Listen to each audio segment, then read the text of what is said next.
Well, hello. This is one of the few times that I know you have not come here to see me. It is an extraordinary honor and joy for us to have this evening of celebration. And this is a poignant evening for so many of us. We have a chance to celebrate so much. And we're going to smile, and we might shed some tears at the same time.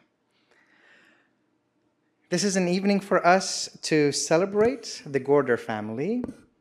Jim Gorter and Audrey, could I ask you to stand up, please?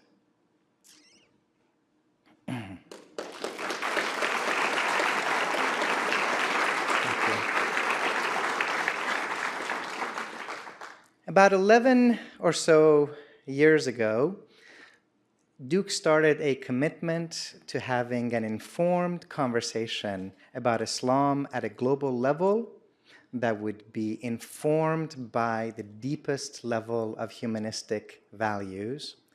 And that conversation came out of a crisis that our country and the world was experiencing. The conversation also grew out of a friendship.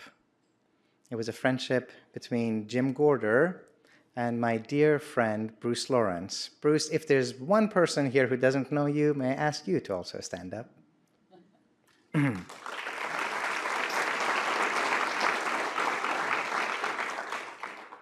So in Bruce Lawrence, you have a person who has been the face of Islamic studies at Duke for 46 and counting years. That is a remarkable legacy. And some beautiful things happen in Michigan after a church service when a great scholar, Bruce Lawrence, and an extraordinary philanthropist, Jim Gorter, get together and they start discussing life and their experiences. And they found out that they have so much in common, including the necessity that the world has to be informed about Islam, and that they have experienced extraordinary tragedies in their life. And in the case of Jim and Audrey, it was a case of losing their beautiful son, Kevin, who had been a student of Bruce. And one can either crumble under the weight of that kind of a tragedy, a heart sometimes breaks, and it sometimes opens up. And Jim and Audrey decided to open their hearts. And they established the Duke Islamic Studies Center. They've also been extraordinary patrons of many other initiatives around the university. We wouldn't have an Islamic Studies Center at Duke were it not for Jim Gorter. They were not alone. They had other amazing friends, including Betty Musham. Betty, could I ask you to stand up?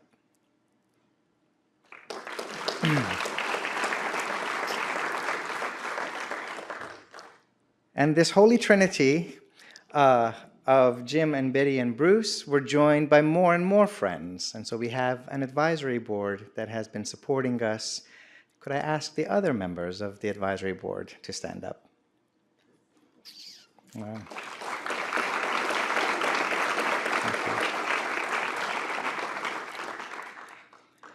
After more than a decade of a generous support, visionary leadership, because let's be honest, academics need help.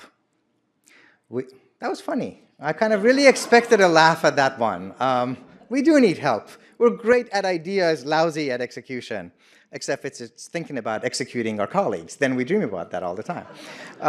See, that's funny too. After about a decade of support for DISC, Jim has decided to enjoy the fullness of life, which he has more than deserved. And the board decided that we wanted to do something in his honor. And what do you do for someone that has everything? What do you do for someone that has given you so much more than we could ever give him? Right? He doesn't want a tie. He doesn't want Duke paraphernalia. He doesn't want some other vacation. We decided that the best thing to do for Jim Gorter is to do a little bit of what Jim has done for us. to continue the mission of deepening and widening and sweetening the national and international discourse on Islam and Muslims.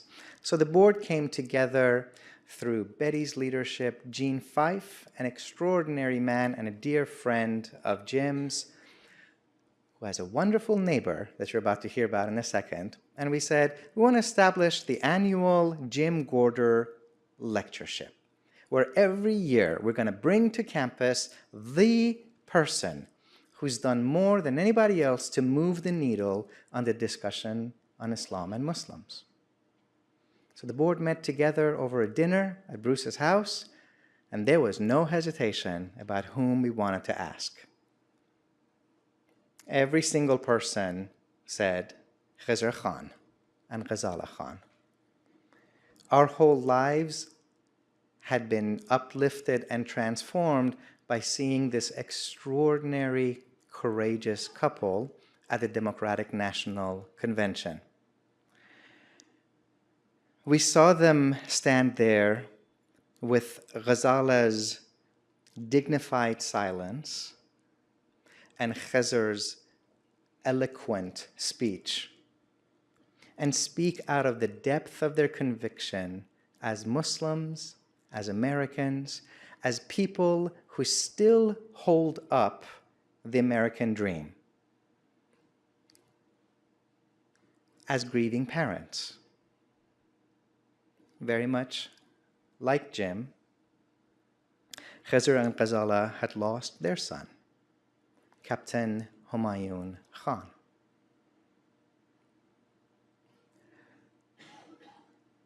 A heart can break or it can open up. The most extraordinary thing about seeing Khizr and Ghazala has been the way that they have actually uplifted an entire community over the course of this last year. They were mentioning to us that they've given, 104, 106 lectures since that Democratic National Convention. Everywhere that they go, they are mobbed by people who want to embrace them, who want to tell them what they have meant to them, and how they continue to move us and to inspire us.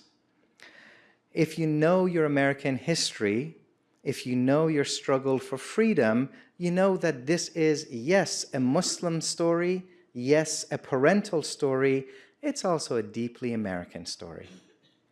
We would not have the entire legacy of the American Civil Rights Movement if one grieving black mother, Mamie Till, had not stood there having to bury her 14-year-old son, Emmett Till, but made the courageous decision not to hate, but to speak up for justice. She inspired Rosa, Rosa inspired Martin, and here we stand. So there's a long legacy of people who have chosen, in the words of Hamilton, the greatest musical of all time, to learn to live with the unimaginable. And this is what Khizr and Ghazala have done. We're so honored at DISC to have them. We have our mission to uplift and transform the discourse on Islam. We are aided by our friends and neighbors and colleagues at the Kenan Institute, which is an interdisciplinary think and do tank committed to promoting moral reflection and commitment at Duke. Suzanne Shanahan joins us today in the back, and we're so honored to be working together with them. And I'm going to leave you and ask you to join me in welcoming Khizr Khan by telling you the two things that stand out from the few hours that I've had a chance to sit at his feet and learn from him. And one of them is how often he uses the word hearten. This is a work of heart. And the English language, this funny language, my third, we use the opposite of it quite a lot. We talk about being discouraged. And if you know your roots, you know that the C-O-U-R comes from the word for heart. We talk about being discouraged. And there are many people and many forces, some of them in very high positions of power and privilege these days, that are doing their best to discourage humanity. But here are a couple who are striving to open their hearts and to hearten people, to hearten those who've known grief and suffering as they have known, and as all of us pray they will never have to know. The other thing that I will say about Khizr Khan, a lawyer who, yes, he does carry the Constitution in his pocket. This was not just the greatest prop in human history, right? I admit, I'm become a little cynical about if this American experiment is going to make it, or if we just had a really good 200-year run, and it's time for the next empire to take over.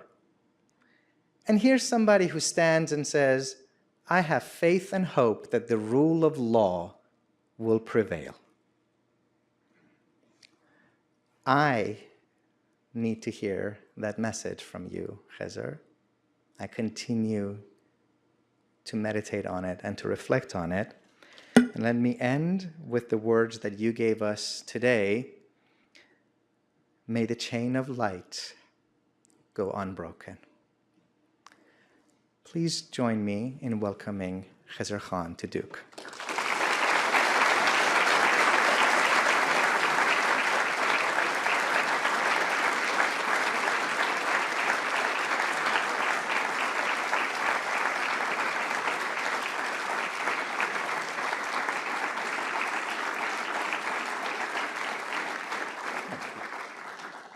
Thank you very much. Ghazala and I are so humbled and so grateful for this honor, so undeserving. I'm an ordinary, modest, humble citizen. But before we start our conversation, I want to say very sincere thanks to Mr. and Mrs. Gorter. Thank you. Thank you for giving us this life. To Professor Lawrence and to Professor Umeed Safi and our friend in absentia, we say to Jean Fife as well and Mrs. Fife, thank you for giving us this light and this grace. We are grateful. Honorable members of the board of Duke Islamic Studies Center, honorable guests among us, I wish to dedicate this conversation, Mr. and Mrs. Fife, to our beloved Kevin. Thank you. Thank you to him. Thank you for his grace. Thank you for your generosity, your wisdom and your leadership, and leadership of other board members that sit among us that have given us this source of light. So we are grateful for that. I have some written comments. I normally don't stand behind podium when I am so humbly given an opportunity to stand before the family. This is my family. But today, the dignity of this moment calls that I must share with you some things that I have written related to this occasion, related to the mission of both of you and the rest of you. So forgive me for offering some written remarks, and then I'll share with you our story, my story, our story, what is taking place throughout the country, what we are experiencing, and then maybe we can answer some questions. So please bear with me. As Holiness, the Dalai Lama said, no matter what part of the world we come from, as human beings, we are all fundamentally the same. As human beings, we are all fundamentally the same. We all seek happiness and wish to avoid suffering. Physically, mentally, and emotionally, we are the same. We want to be able to determine our own destiny as individuals and as people. That is our nature. Although we all have the right to live in peace and freedom, these are not qualities that fall from sky. We have to work to nurture the conditions that allow them to flourish within ourselves and the world at large.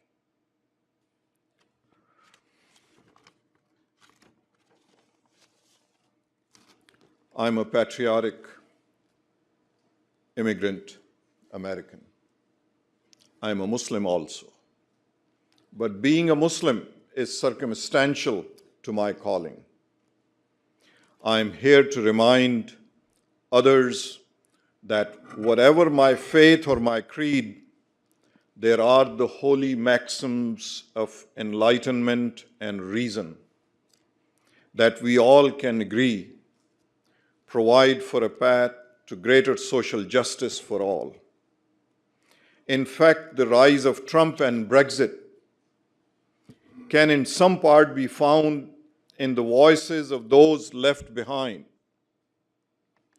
Forgive me for saying some things with which you may not agree.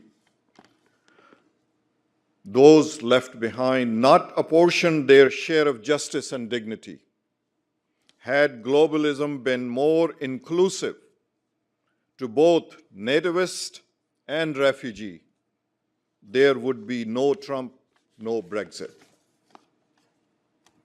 In 1998, remember the year, in 1998, our famous philosopher Richard Rorty wrote, this is 1998, members of labor unions and unorganized, unskilled workers will sooner or later realize, this is 1998, realize that their government is not even trying to prevent wages from sinking or to prevent jobs from being exported.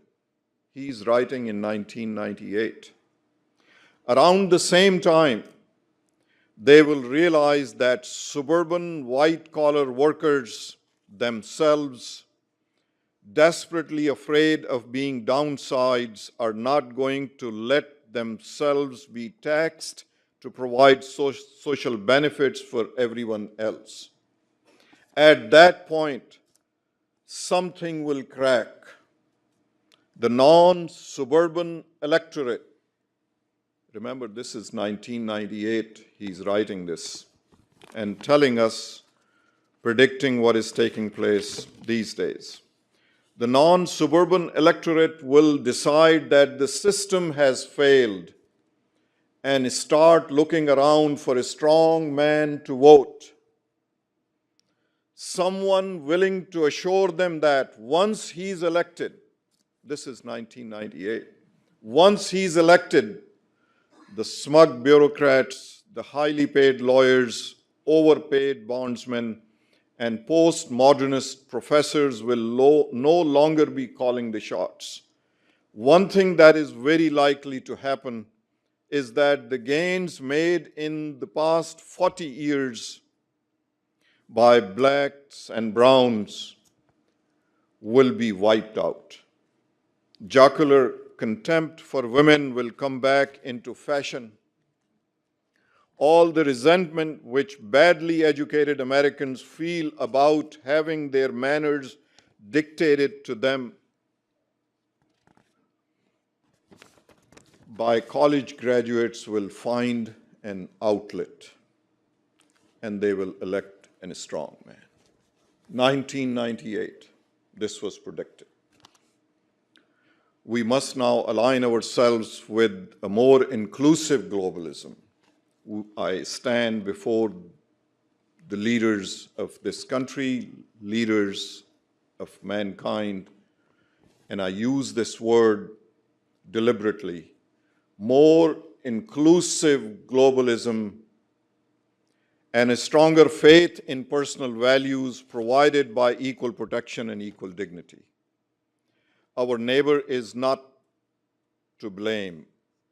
Her hand is what we hold in facing the challenges for an ever-changing world. This quote is from Reagan's farewell address that I have read it many a times, and I recite from a paragraph from it. Reagan says, the past few days when I have been at the window upstairs, I have thought a bit of shining city upon a hill. The phrase comes from John Winthrop, who wrote it to describe the America he imagined. What he imagined was important because he was an early pilgrim. That is what we called immigrants, pilgrims. An early freedom man. He journeyed here, says Reagan, on what today we call a little wooden boat. And like the other pilgrims, he was looking for a home that would be free. I have spoken of the shining city, says Ronald Reagan, all my political life, but I don't know if I ever quite communicated what I saw when I said it. But in my mind, it was a tall, proud city built on rocks stronger than oceans, talking about my homeland, talking about my blessed country. Proud city built on rocks, stronger than oceans, wind swept, God blessed, and teeming with people of all kinds, living in harmony and peace, a city with free ports that hummed with commerce and creativity. And if there had to be city walls, writes Reagan in his farewell speech, and if there had to be city walls, the walls has doors. The walls has doors. And the doors were open to anyone with the will and the heart to get here. With the will and the heart to get here. That is how I saw it and see it still. End of quote. Mine is much more prospective message than a diagnosis of the world's ills. My story is like that of John Winthrop, a pilgrim, an immigrant, seeking freedom and finding the shining city on the hill. Now that shining city needs me and my voice so that it continues to be.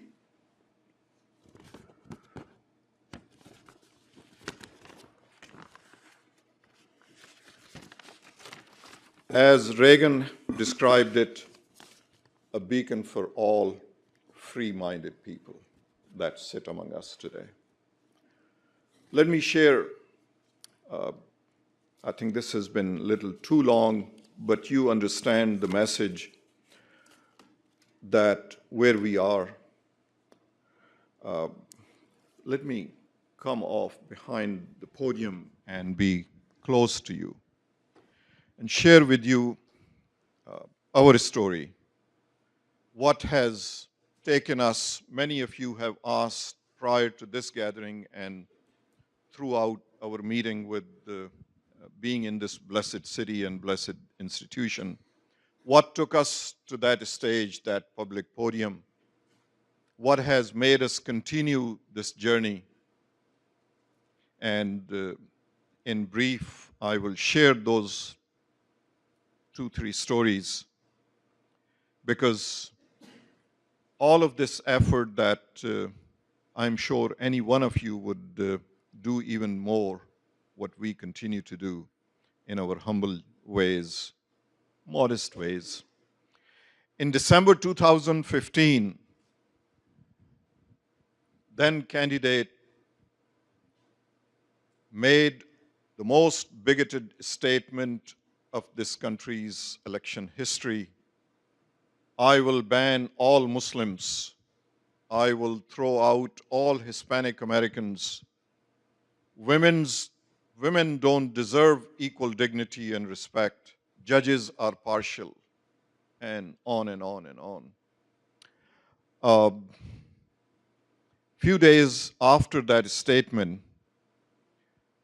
some of our friends with small children, when we go to visit them, or they would come to visit us, these kids, 5 years old, 6-year-old, 8-year-old, elementary, middle school, high school kids, ask us, "You're an attorney.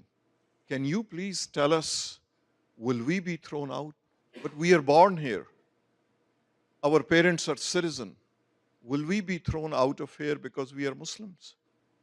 And I would hearten them. I would hug them. I would tell them, no, no, this is just a political speech. Don't worry.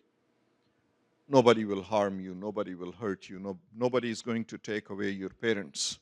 And then I will ask their parents afterwards, are children heartened by this conversation?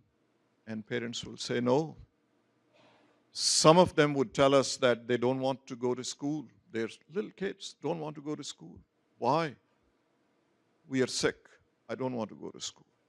And when they would ask them, insist, really, you're not sick, why you don't want to go to school? I am afraid. I am afraid that you will be taken away from me. Because in school, my children, my friends tell me that, oh, such and such's parents were taken away when they were in school. They've never seen them. And children will continue with that worry. Parents will say they don't sleep well, they don't eat well. This is what is taking place in our personal life. Our own niece coming back, she's a citizen, coming back to United States, says to us, called Ghazala and spoke to her, said, "Auntie, should I remove my scarf when I enter United States?" We told her, no, you shouldn't, you must not. Don't worry about this, we are here. So this is taking place in our life personally.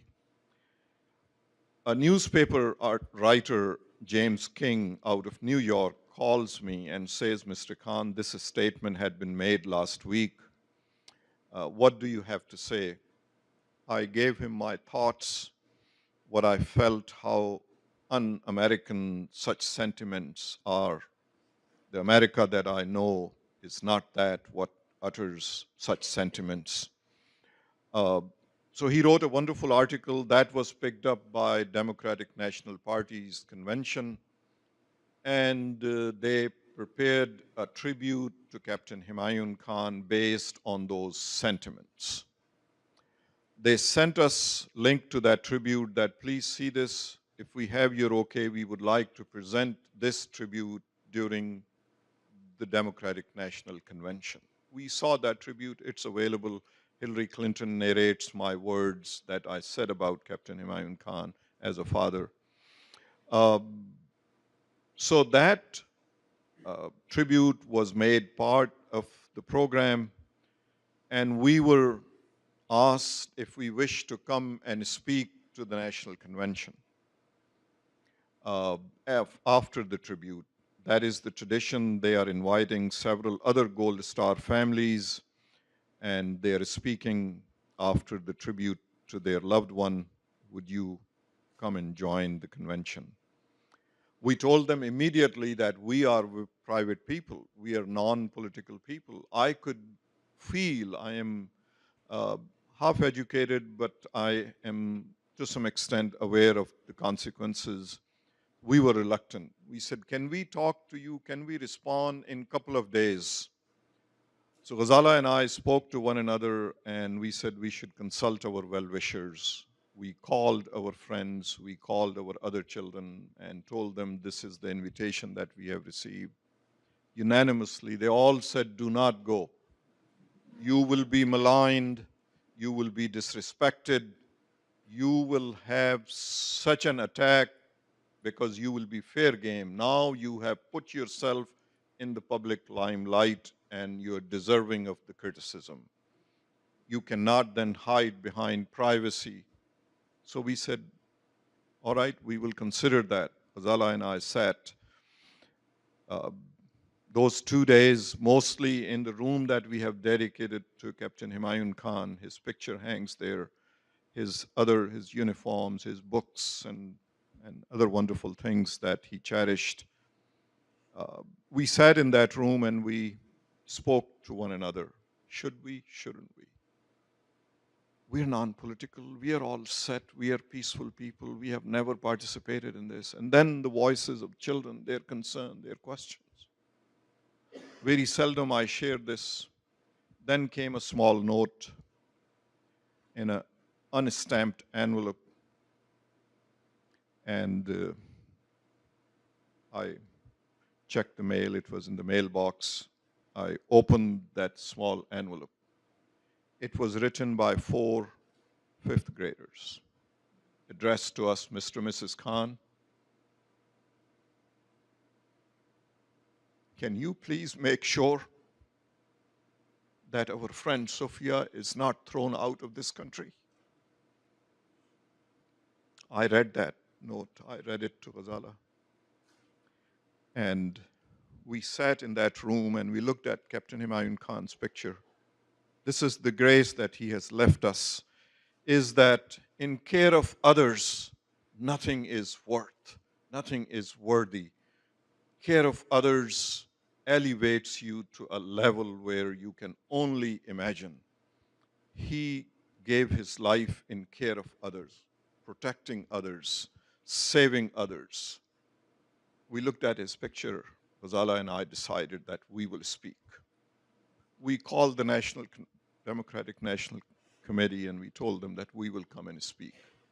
They said, but Mr. Khan, you only have 2 minutes to speak. Is that enough? I said, that's fine. We will come and speak. So I sat down to write my grievances, what has taken place, what has gone on in our life, children, their concerns, because of these bigoted statements.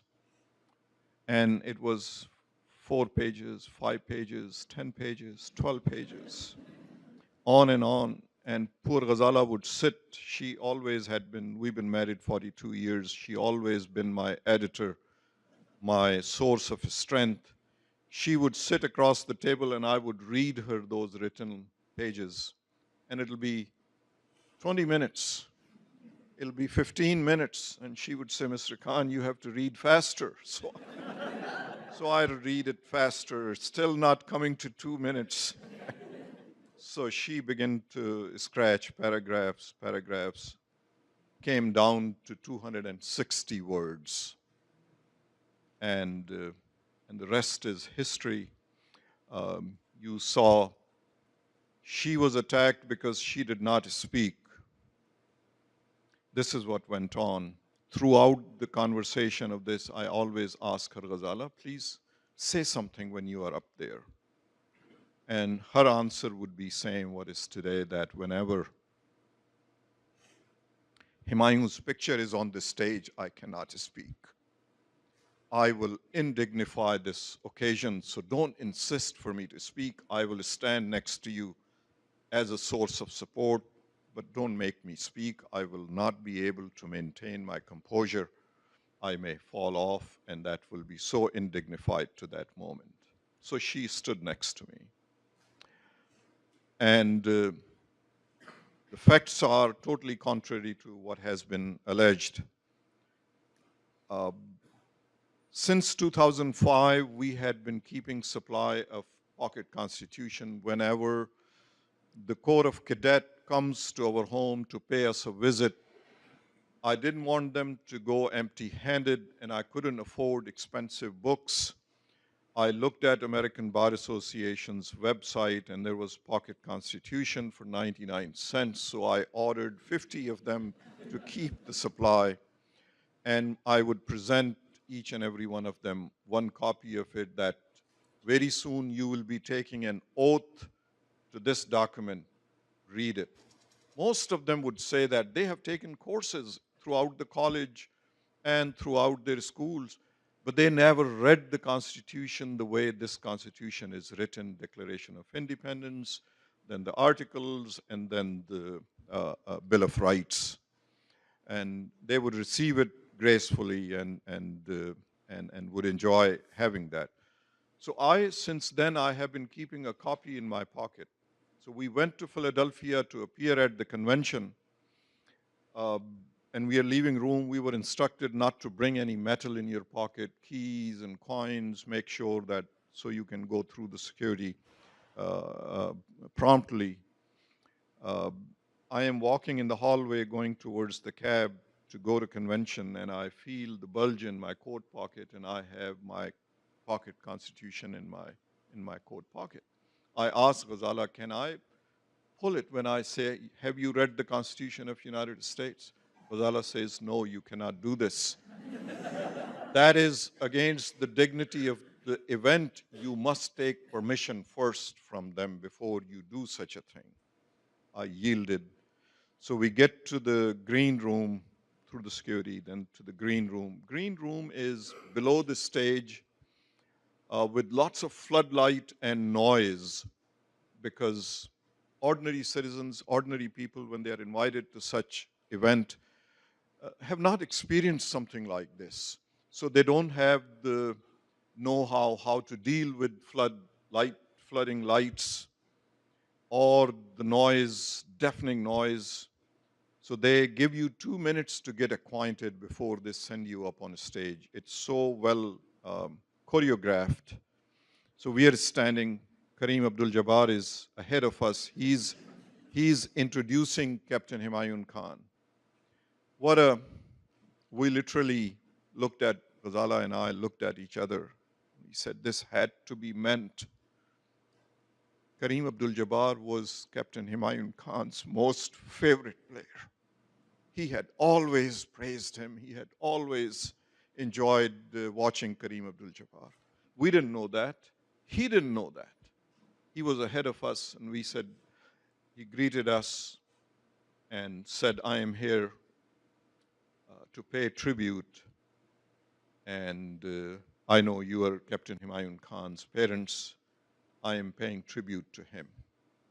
We looked at him and we looked at each other that this just has to be arranged somewhere else. We could not have arranged this, that Kareem Abdul-Jabbar is introducing the tribute. So we are now at the green room podium. I asked the producer, there's a line of assistant producers standing, and then there is the producer of the entire convention. He's standing about 3 feet. I asked him, sir, I have a question. In my speech, I make reference to, have you read the Constitution of the United States? May I have this in my pocket, may I pull it and show it to the audience when I say, have you read the Constitution of the United States? So he is standing about 3 feet. He takes 3 steps and he comes right here. And I am looking at him and he's asking me, are you sure, Mr. Khan, you're going to do this? And I say, yes. I see his eyes welled. Because of his experience, he realized the impact of that, and he says to me, so Mr. Khan, that is going to have a tremendous impact on the audience and on this event. Are you sure? I said, yes. And he says, go ahead and do that. That was the rest. Waving of that Constitution, believe me, behind, in my mind, in our mind, was a reminder of the values of the United States, the goodness of this country that is enshrined in this document.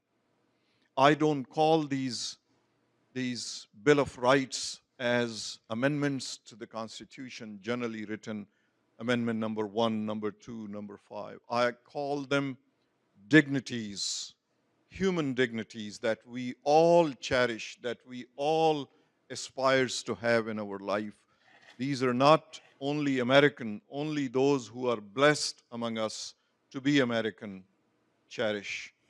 Rest of the world wishes to have those dignities in their lives.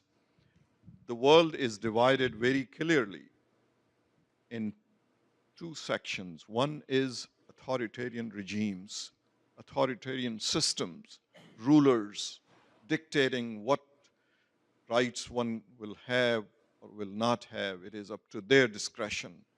On the other hand are the blessed us, with freedom of choice, freedom of expression, freedom of our destiny, that we are, sometimes we do make mistakes, but then we have an option to correct it. Maybe we have to be patient, and then next time around we correct it. But we have those dignities enshrined in this Constitution.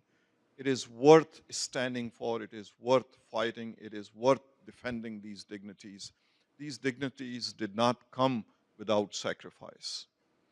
I am very much aware, and I implore you to read it one more time. Read the Declaration of Independence before you read the Constitution or the amendments or the dignities that are in Bill of Rights. When you read it, look for those 13 signatories. The time they signed their name and their counties and their states, meaning their addresses, they were signing on death warrant. This freedom that we all enjoy today didn't come for free. Didn't come. Intentionally, they put their signatures, their names, so that we will have these freedoms, these dignities that are enshrined in that Constitution. Constitution came later on, but the Declaration of Independence came first. The suffering, their properties were confiscated. They were tortured. Their families were tortured. They knew what will happen. That was death warrant that they signed so that we all will have that freedom. So the freedom in America did not come automatically, that somebody was so generous and so benevolent that we receive these dignities, these freedoms that are enshrined. That is why I remind myself, I remind especially our future generation, I am so heartened to see that the love and the affection our young members have towards the Constitution. I was invited to an event in Boston. 1,500 high school, middle school young folks were in the audience. I was to speak with them for 15, 20 minutes. My concern was, how would I keep their attention? It's very difficult for 5 minutes to keep young folks' attention because I don't speak their language. I don't have the things to entertain them. I spoke about the values. I spoke about same conversation that we had here. Not a single person moved. Not a single person moved. Afterwards, I could not stand to sign the constitutions that they had in their hands, in their pockets. Mr. Khan, sign this for us. Tell us which section you want us to read. Amazing affection towards these values, amazing affection towards these dignities. We are in good hands. Our future is brighter. These moments, look, I wish to begin to conclude my comments, but 1882, Chinese Exclusion Act, where Chinese were excluded from United States. They were building railway, they were building roads, they were doing minimal work, but because of the bigotry, then comes 1942, Japanese-American internment executive order, and you know the history. And then come, as my dear brother, Professor Umeed, made mention of the sacrifices of our civil rights leaders. Where we stand today, it is not without sacrifice, without those sacrifices. I am very much aware of the sacrifices by throughout this process. And the reason I mention this is because unless we remember those who have sacrificed so that we will have these privileges, these benefits, and these dignities, we will not be able to preserve them for our future generation. But there is hope, and the future generation is much more hopeful than us grown-ups are. I have seen the hope in their eyes. I have seen the love of these documents. This document contains values. It contains the goodness of this country, the goodness of this nation. Therefore, I remain very hopeful, coast to coast, Portland, Oregon, Minnesota, Iowa, Nebraska, Ohio, heartland of America. People are coming and reminding me that remain standing, remain speaking. I mentioned about being reminded a letter that we received from Second World War, retired Army nurse. She wrote to us. That letter still sits among thousands of letters that we have received, reminding us about what she had experienced. She's a retired Army nurse of Second World War. She served in Europe. She writes in those 26 pages. She says, Mr. and Mrs. Khan, I have served in Second World War. I have seen the atrocities committed in Second World War. Mr. Khan, nobody spoke at that time. Had we all spoken, our brothers and sisters would not have to go through those atrocities that they did. Continue to speak. Continue to speak, regardless of, even if it is one voice, continue to speak. And you have our support, you have my support. Such reminders come to us. I tell you one last story of Washington, D.C., and then we will ask, we'll go to questions. I was in Washington, D.C. many weeks later, walking from one meeting to another meeting. On the street, a very humble, modest lady touches my arm and said, Mr. Khan, thank you for speaking on behalf of us. And I said, thank you, I am honored, thank you. And I wanted to walk away. And she says, no, I have to tell you about my son, my 10-year-old son. I paused, and she said, a couple of weeks after your speech at the DNC, I came home. My son had never closed the door after coming back from school. Today, that day, the door was closed. I said, maybe he's doing some work or paying attention or is more focused. He's a very good student. And we are all documented citizens, but we look a little different because we are of Hispanic origin. Second day I came back and the door was closed again. I said, wait a minute, he never closes the door. This is second day. So I put my ear to the door and I hear something going on in his room. He's listening to something. And I let it go second day. I thought maybe I shouldn't bother him. Third day, same thing. I couldn't wait. I opened the door. He was looking at his iPhone. I said, what are you listening? And this 10-year-old child, instead of telling her, speaking to her, points that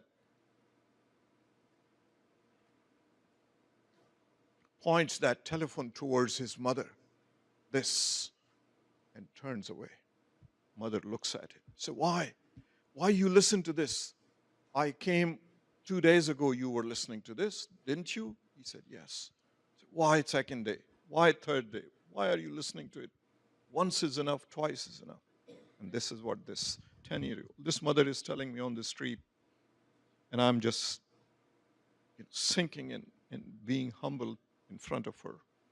She says, that my son told me, Mother, whenever I am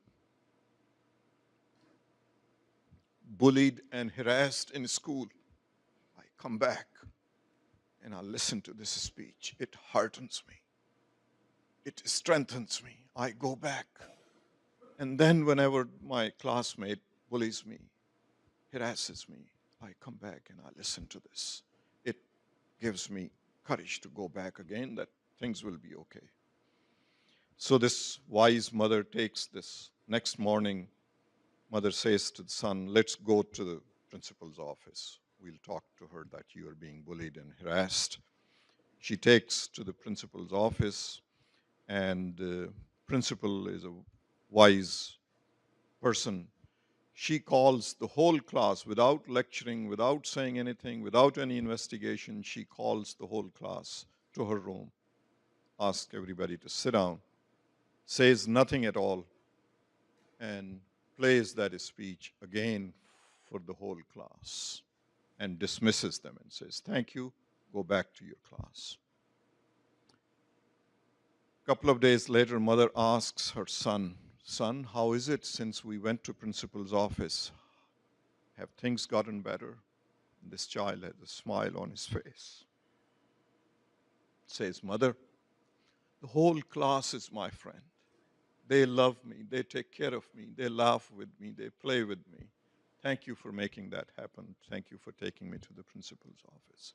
So sometimes simple words, well-meant words have impact in individuals' lives that we can never imagine. We never thought that these impacts, these effects will continue to happen in our lives. And we are grateful, we are humbled that you invited us, that you um, honored us by your presence.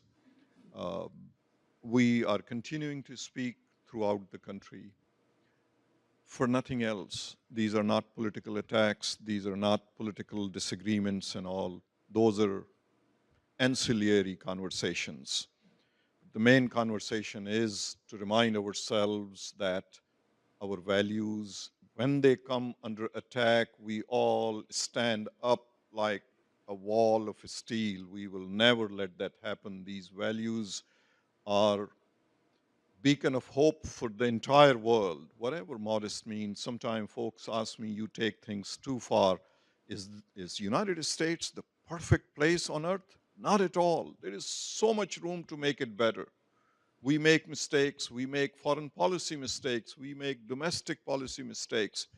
Regardless of all those mistakes, this country, this blessed nation remains the best in the entire world. As a Muslim, I have practiced, Ghazala and I always speak on that issue, I have practiced my faith with more freedom in United States than anywhere else in the world. I come from that part of the world, Muslim part of the world. I have lived under two martial laws where I had no rights, no right to speak, no right to come out of the house without the fear and consequence of being shot, being killed, or imprisoned. I have lived without these liberties, without these dignities twice in my life. Once when I was high school kid, second time when I was in law school. I am very much aware of, very cognizant of how it feels to not have these liberties. Most of you are blessed to be born having those dignities from your birth up until now and forever, God willing. But some of us are able to compare not having to having all this. Why wouldn't I stand for these values? Why wouldn't I defend them loudly? Why wouldn't I share with my nation, with my country, about the values whenever these values are challenged? And believe me, this is the time when these values are challenged, not only here, Europe as well, other parts as well. And we find ourselves in this public limelight. That price is very little. Lack of privacy, lack of professional reputation, allegations, totally fabricated. But as patriots, as grateful patriots, I call myself humble, most grateful citizen of this country. I will remain standing, I will remain speaking in defense of these values, in defense of Constitution, in defense of rule of law. Look, the rule of law of this country, rule of law is a salient feature of a democracy. Otherwise, democracy is tyranny of majority, meaning majority decides this law will be enacted, and it is enacted, and it is implemented. The only hurdle tyranny of democracy, tyranny of majority has is rule of law. that the judiciary will stand in the way if it is against our values, against the Constitution. And example after example, Muslim ban number 1, you know where it is, frozen in the court. Ban number 2, same thing is building the wall. It is headed in that direction. So there are, I as barely educated person, studied law, I know the value of rule of law, meaning that this country is not only country of pilgrims. I don't call immigrants immigrants. These are pilgrims. That is how it all started, by pilgrims.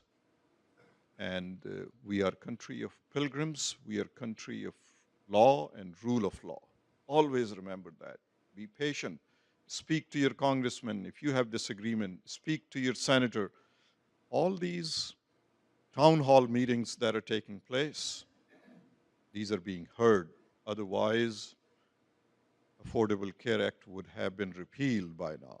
It's the town hall meetings where our voices are being heard. Through town hall meetings, Congress is listening to that. So as patriots, as grateful citizens, law-abiding citizens, the safety and security of this country is our foremost obligation and responsibility.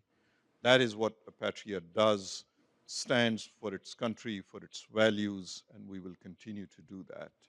Thank you again for this honor. Thank you for, we're so delighted and grateful that you honored us with your presence.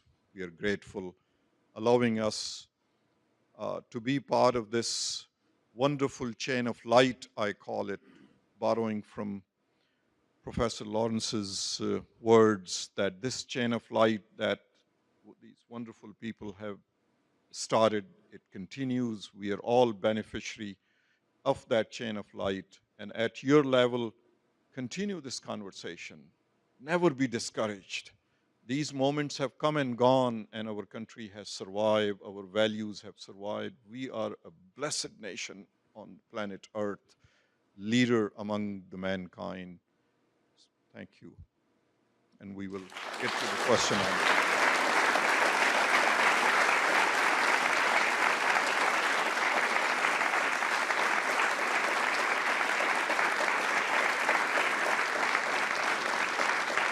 Thank you very much. Thank you. Please. Thank you very much. Thank you. Thank you. Please sit. Thank you. Thank you very much. I'll be more than glad to answer any questions, any comments.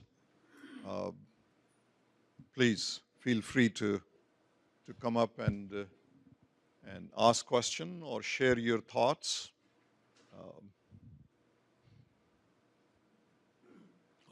Please. Just the microphone.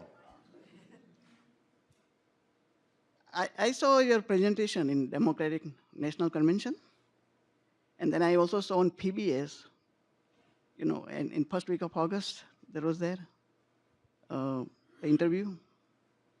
And there you mentioned something about 14th Amendment as being Islamic law, and I don't understand why you say that, because I see the discrepancy there. Yeah. I mean, I have several points, one after another, but. Sure, sure. Okay. May I answer? Okay. This is what 14th Amendment says, and that is how I link it to my understanding of the concept of liberty and equal protection. Bear with me. On my old copy, I have all pages marked and all that. I am quick to open it, and but here it is. 14th Amendment, my most favorite amendment. And this was ratified July 9, 1868, my brother. And this is what it says. Section 1. All persons born or naturalized in United States, naturalized meaning people like me, and subject to the jurisdiction thereof are citizens of United States and the state wherein they reside. I live in Virginia, so I'm a citizen of Virginia as well. No state shall make or enforce any law which shall abridge the privileges and immunities of citizens of the United States. Instruction in the Constitution.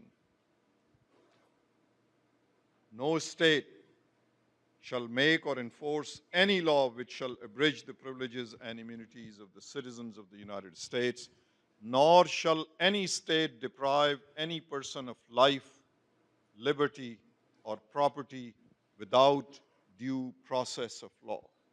Another salient feature of American democracy, due process of law. Nor deny to any person within its jurisdiction the equal protection of law, which means you and I are equal in the court of law, have equal access to the court of law, can take our grievances there. The comment I made about my understanding of my faith and my learned scholars sit here, and this is very personal observation. There are two concepts. One is haqqul hurriya, meaning your right to liberty. The second concept is haqqul karama, your right to dignity. Islamic jurisprudence is full of those concepts: liberty, dignity, liberty, dignity. And this document, 14th Amendment, other dignities are full of those concepts: liberty, dignity, equal protection. What difference does it make where it is written, on which document it is written? As a Muslim, why wouldn't I stand for this? Why wouldn't I stand for the dignities enshrined in this Constitution?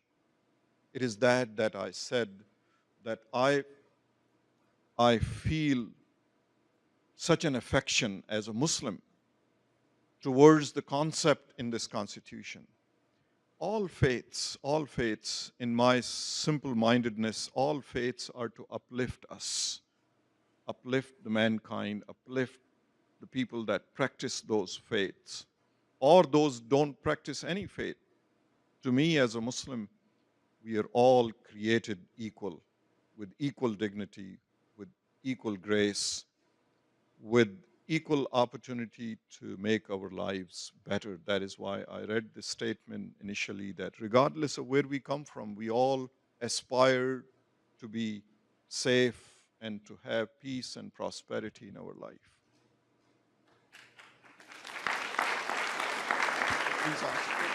So, thank you for explaining. At the same time, when I see in Quran and also in Sharia, there are laws that make distinction between Muslims and non-Muslims in terms of treatment. So that is where I don't understand the equal protection that you are referring to.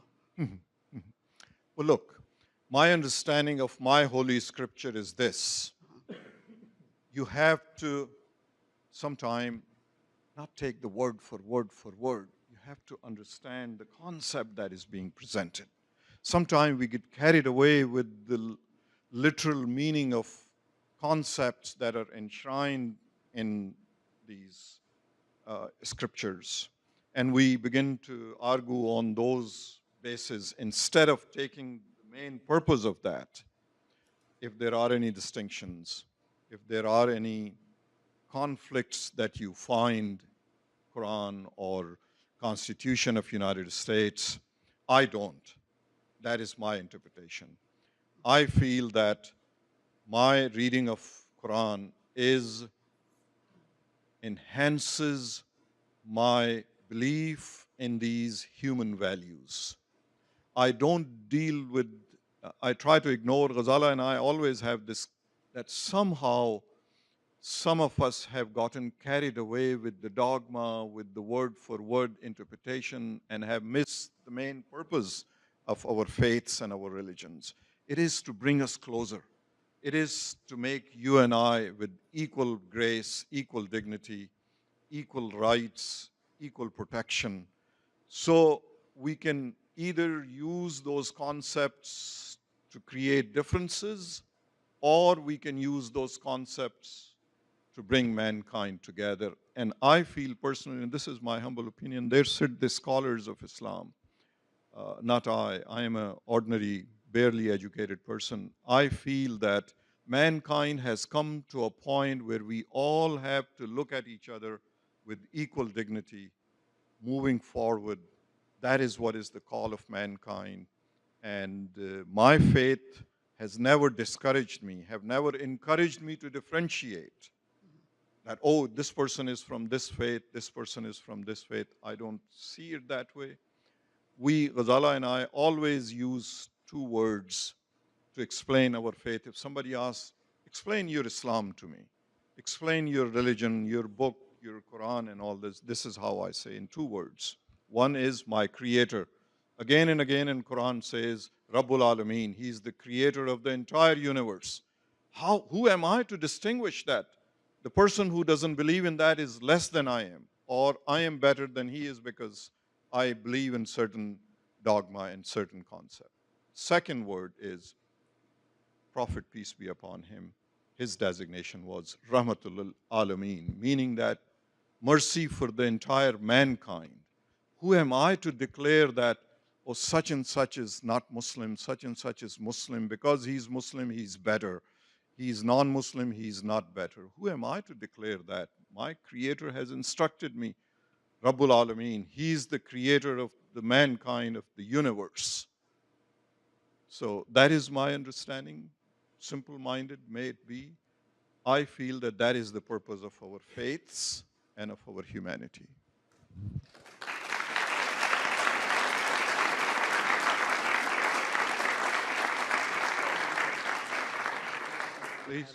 Please. So we just thought it would be appropriate to at least give Jim and Bruce an opportunity, if they're interested, in asking a question or making a comment. And if not, we will go back to the audience. But I want to make sure that you have that opportunity. Jim, if you have a word to say, we would be delighted to hear from you. I would just say one thing, that the purpose of the Duke Islamic Studies Center, when it was founded in 2006, was to try to increase the understanding between Islam and the West and increase communication between those two civilizations. And I think what Mr. Khan has said today just reinforces the need to continue to work on that project, because today I think the world is even in more difficult shape in terms of religious disagreement than it was back in 2005. And I have to say, it's been a great pleasure to have you here, sir.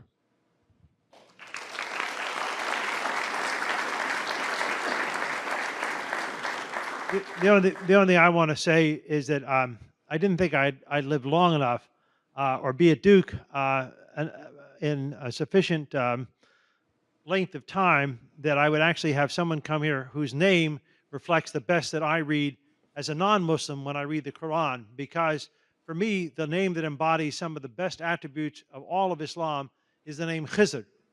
And I know that for some of you, this is very difficult. I will not challenge you to repeat this to somebody else. Somebody in our group even said, well, I'm going to go hear Khizr Khan. And I said, no, he's not Khizr, he's Khizr.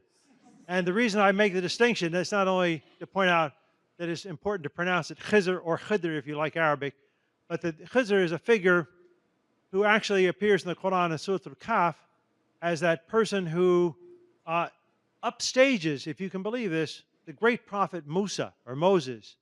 And it's the only time he appears, and he's not even really named, but it's clear that he's the green man. So this is our green man. Khizr Khan means green. And the reason that it's such a powerful symbol is not only because he stands up to Moses, but it's all about finding the right way. And when I was sitting next to Ghazala, we were talking about this over dinner. She said, well, you know, there's something really strange that all of you should know about Khizr Khan. That first of all, he didn't pick his name. His grandmother picked it. And she picked it by doing fal. For those of you who don't know, fal means you flip through a book, and wherever your finger lands, that is something that's of value. So when she was flipping through, she came to Surah Al-Kahf, to this passage that talks about Khidr, and that was his name. And so he's always somebody who's looking for the right path, and we were happy to have him as our guide tonight. Thank you.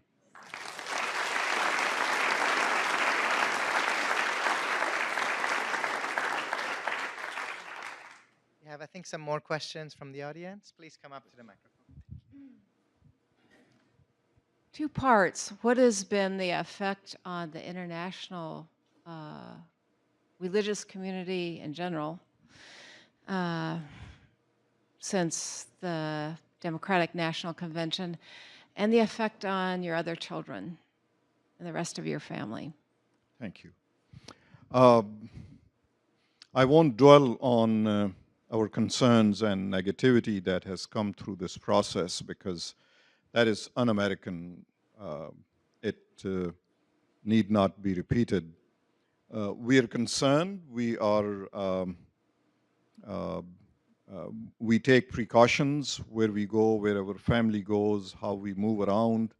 But those sacrifices, as I mentioned, the signatories of Declaration of Independence, our sacrifices pale to that, to the great sacrifices that our founding fathers have rendered to give us these liberties and all.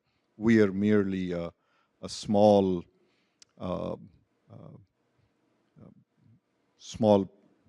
piece of, equal to piece of sand in that regard, so no comparison there. But